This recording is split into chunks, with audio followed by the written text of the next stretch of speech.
Checkout tracking by the NPD Group brings you a receipt collecting system that gathers data anonymously through technology we created, providing your businesses with answers.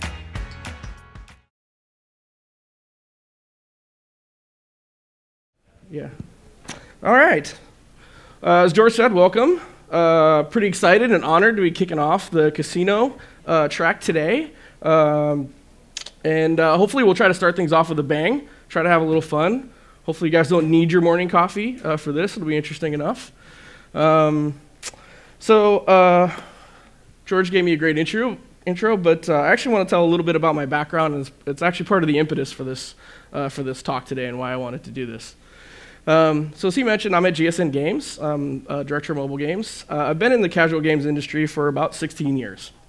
And I actually started at Pogo.com. One of the sort of initial pioneers in the space. Some folks here I got to work with at Pogo. And mostly I was a producer, a product manager there. Focused pretty heavily actually on the ecosystem of features, all the things that happen in and around the games. We had some really, really talented game producers and game designers, and they made awesome products. But part of Pogo's success was actually that it was this really rich ecosystem that sort of wove all these different things together. So it was a great experience for me. But after about 12 years of doing that, even though I got to do a lot of different stuff, I sort of felt like I needed to kind of jump out and get some experience on some other platforms. So already being at EA, thanks to the acquisition, I got an opportunity to do that at Origin. So I did that for about 2 years. And I got to work on everything from Xbox One before it was out, PC platform. I actually did a fair amount on mobile, although you may never actually see it. But it was an interesting experience and learned a lot from that. And through that whole experience, I sort of realized that I actually really, really love casual games. I hurt them. And I kind of wanted to come back. I enjoyed my time there, but I was really looking for an opportunity to come back. And some old friends from Pogo were actually over at GSN Games, and they started calling me and said, hey, we have something cool we want you to come and work on. But the impetus for this whole thing was when I started asking people around, friends in the industry, folks who kind of know a little bit more about casino in particular than I did at the time, they kind of warned me off of it. I got a lot of like, why would you do that? Why would you go over there? There's like not a lot going on over there. If you're a product guy, like, there's not a lot of innovation there. It's kind of everybody's just cranking out land-based IP, and it's new slot games, and let's just crank them out and let's go. As I've basically decided to ignore them and jump in and do it anyway. But it raised a pretty interesting question. I started doing some of my own homework, and it honestly raised a question. I honestly, at first glance, as I was looking at kind of what was out there, I didn't necessarily see a lot. So, cue cheesy PowerPoint animation. But it really did raise a question. And I basically sort of set myself to say, look, I'm going to keep looking for this, and if I can't find it, then I'll try to do so myself. And so that's what we're going to talk about today. Over the sort of last 18, 20 months that I've been working in the space, I actually have found some pretty interesting pockets of innovation, and I think there's a trend towards a lot more. And I'll talk about some of these things. I'll give you some examples, and talk about what I think they mean for the future of innovation in this space. Because honestly, I think we're kind of getting a bum rap. All right, so right on. Thank you. Yeah, so one thing I'll caveat here, I'm mostly going to focus on casino games in the mobile space. There's a lot going on outside of that. There's poker, there's bingo, there's all these things. There's other platforms, Facebook, other things. But I only have 20 minutes. I already burned about 3 of them. So I want to make sure we focus this down. And there's plenty here to sort of sink our teeth into and to talk about. So off we go. So the first thing we think about when we think about the casino space, particularly social casino, is the games and particularly IP. And we've seen a couple of trends around IP over the last couple of years in the space. One is the proliferation of pop culture IP. And no one's done a better job of this than our friends at Zynga. This is Hit It Rich. And really what you're trying to do here is stand out from the crowd, both in terms of user acquisition and in terms of finding brands that people already have affinity for. Now you're hoping they'll have some attachment to that IP. We've also seen a lot more land-based slots IP coming in, some of the best-of-breed stuff coming in, things like Da Vinci's Diamonds, and this is Wheel of Fortune, one of the best, most successful land-based slots IP ever. So this is all great. It's brands that people recognize and games that are familiar and that they like. But there are some challenges with this on the other side. Increasingly, when you get this IP, the most valuable IP holders, they want to get as much out of their IP as they can. And so increasingly, they're not exclusive. So that's Double Down on the left. And here's 3 Wheel of Fortune games that we've had in GSN Casino for some time. So you basically are trading some margin for something that helps you stand out, but increasingly, it's more difficult to stand out even with that IP. So the reason not to do it? No, but there are some challenges with it. And then the last thing we're kind of seeing in here, and this is just kind of really starting, is we're starting to see the introduction of IP from Asia in terms of the actual slot games. And some of it is just inspired by popular Asian IP and how the slot games work, and particularly around the bonus games. But this is a trend as well. I think we're going to see more of this going forward. However, when you look at this, do you really see innovation here? I think it's a fair criticism to say probably not. We're porting what already works somewhere else and we're taking it here. The next thing is sort of the introduction of app-level features. And I sort of call them simple metagames here, or simple features here, mostly because they're bolt-on. There's not a lot of sort of adaptation or tight integration into the theme of the app. But these things work. They're actually a great place to start when you're trying to build affinity, or you're trying to drive engagement, or you're trying to drive monetization amongst a collection of games. So we did a lot of these things at Pogo, and they work. The first is jackpots, progressives across an array of games, and sometimes one progressive for all the games. A lot of these now are getting more fancy. They're getting tiered, so that the more you bet, the bigger the jackpot you can win. And these work. They drive engagement, they drive monetization, they get people to try games they might not otherwise try. Tournaments has been really successful for companies like Double Down. These are great ways to sort of break up the monotony of just playing the same slot game all the time. And they drive monetization. They get people engaged. I want to try to win this tournament. I want to try to get the jackpot. I may run out of coins on the way. That's okay. I'll buy a few more. Off I go. Leaderboards. Leaderboards are an interesting way to sort of introduce some social pressure and a light sort of competitive component to the game. And basically get people, depending on how long you do it, these are the daily races from Hit It Rich, kind of gets people coming back on a daily cadence or coming back again to try to win the next day's leaderboard or the next leaderboard. And then we've seen quite a bit in terms of tiered loyalty programs. And these are also effective basically for driving long-term engagement. And honestly, trying to build loyalty to your app. I've already accrued a lot, and I want to keep accruing on that node. And we've also seen the introduction or tie-ins into actual real land-based casino loyalty programs. And we'll talk a little bit more about one of the cooler ones in a minute. So the last thing I want to kind of talk about is what's sort of happened in the space in terms of companies coming in and ownership of the big players in this space. And we've obviously seen over the last few years land-based gaming companies come into the space. Everybody knows about this. This is not rocket science. It's not new information. But I think it's important to talk about, both in terms of who's come into the space and also the consolidation that we're seeing. So I think a lot of people would look at this, and rightly so, say, hey, this is the beginnings of the signs of a mature market. Basically, when you start to see that kind of consolidation, this thing's been around for a while, and you start to get what appears to be fewer players competing for the pie. The thing that I think is interesting, though, is that these companies all came into our space for a reason. They all have something very, very interesting to bring to the table when you think about the products themselves and what they can offer. So if it's IGT or it's Williams, they have these huge libraries of great slots IP that they bring to the table, familiar things that players know from playing in land-based casinos.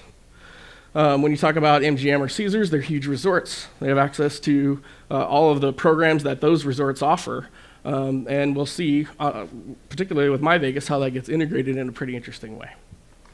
So I think what's actually happening here is that the competition is intensifying as each of the key players in this space, and there are one could argue there are upwards of 10 to 12 that are meaningfully in the running, that it's actually getting tighter competition.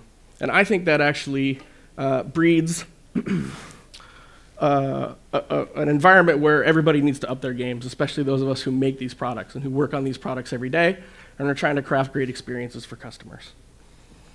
And really, I've sort of seen three trends here, and these are the ones that I want to focus on today. There are more, but these are the sort of interesting examples that sort of lead to where I think we're going and where some interesting pockets of innovation are. So the first is we're getting much more sophisticated in our in-app merchandising and basically how we relate to customers, in particular when we're trying to get them to buy something, but also just how we welcome them into the experience, how we talk to them, and mostly how we even think about how we treat them. The second is really around bespoke metagame features and app-level features. So a lot of what we talked about before was kind of bolt-on. And the reason I think this is important is because it sort of crafts a more robust experience. And we'll talk in a minute about how I think this is actually how apps are going to start to stand out, more so than on the game's IP itself. And then the last one is really about more immersive, richer, more engrossing full casino experiences, and how, particularly on mobile, the advances in hardware and screen size actually makes this possible. All right, so let's get into a few examples, shall we?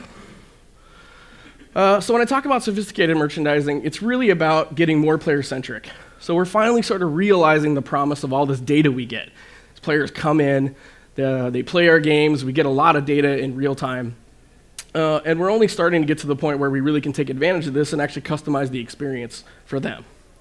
Prior to this, maybe the last 12 months or so, it was pretty common to see everybody just testing price on their chip packages or their in-app purchases and seeing sort of what resonated the best with folks. But now you start to see this more often. So this is from Caesar's Way, but I could have pulled this from almost any app in the space. This is a special offer targeted only for a first-time user. So this seems really simple on the surface. We're just got a timer up here and a really great offer, 90% off, effectively.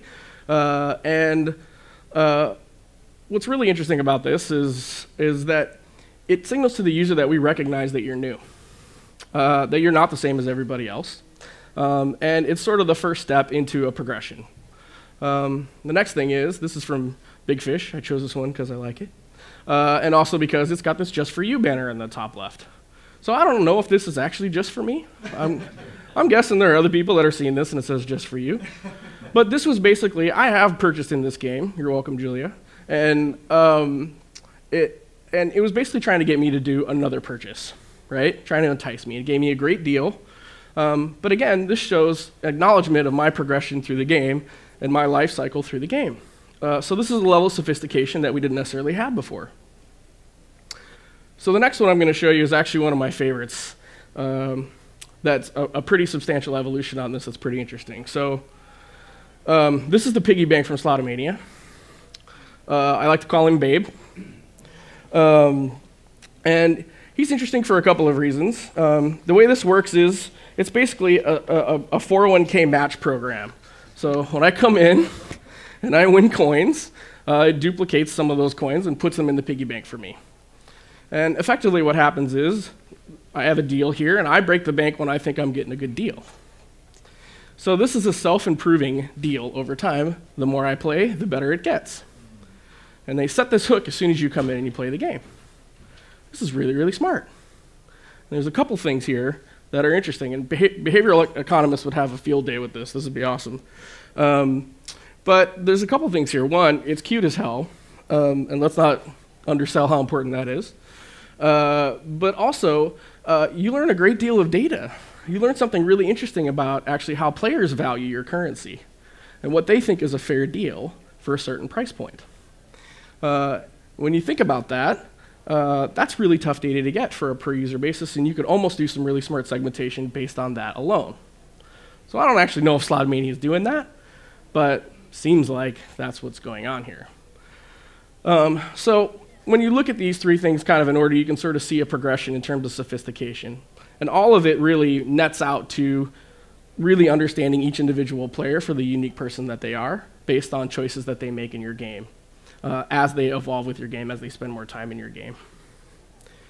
So I think this is just a really fascinating example, and whenever you see this kind of evolution of personalization in other spaces, generally that's held up as really great innovation. We're moving the needle forward. We're doing some really interesting things, but for some reason this kind of seems to get lost in our space. The next thing is bespoke metagame features. So here's Big Fish again. And if you guys have played Big Fish Casino, it's very specifically designed to be sort of like a fair carnival atmosphere. It's really accessible, it's really fun, it's really light, and it's really approachable. So you probably look at these and go, okay, there's a Plinko machine, there's a wheel, there's a treasure hunt, there's Keno. If you just look at this from a game perspective, there's nothing that interesting. But when you really think about how these are themed to fit that carnival atmosphere, these are exactly the games you would see if you were winning tickets at the fair and turning them in for prizes at your local county fair. And I think this is important primarily because it treats the player with a certain level of respect, right? And it's custom built for this particular app and its theme. And when you weave those things together, what you get is you get a lift of all of the games and all the experiences in the app.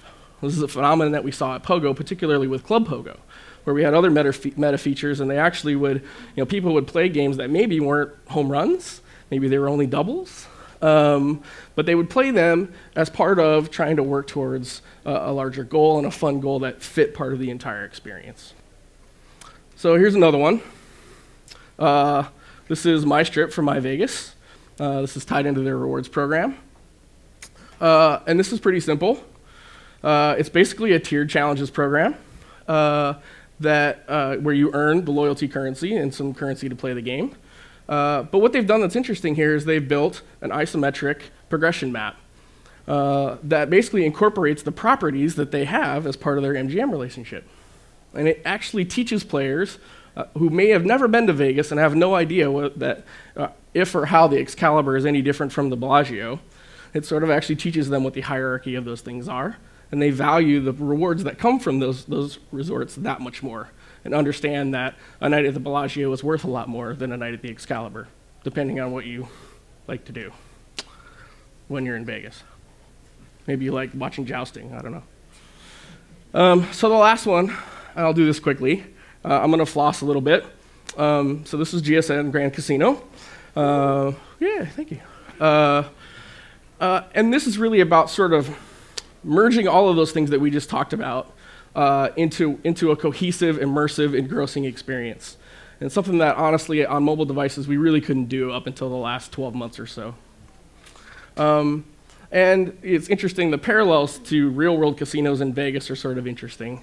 They were in a similar position where about 20 years ago in Vegas, where they were having a hard time revitalizing the Strip, and a guy named Steve Wynn came in, built the Mirage, and sort of it changed how the game is played in terms of creating an entire experience with a lot of things to do. That's more than just gaming. It's more than just getting you in and trapping you in the casino.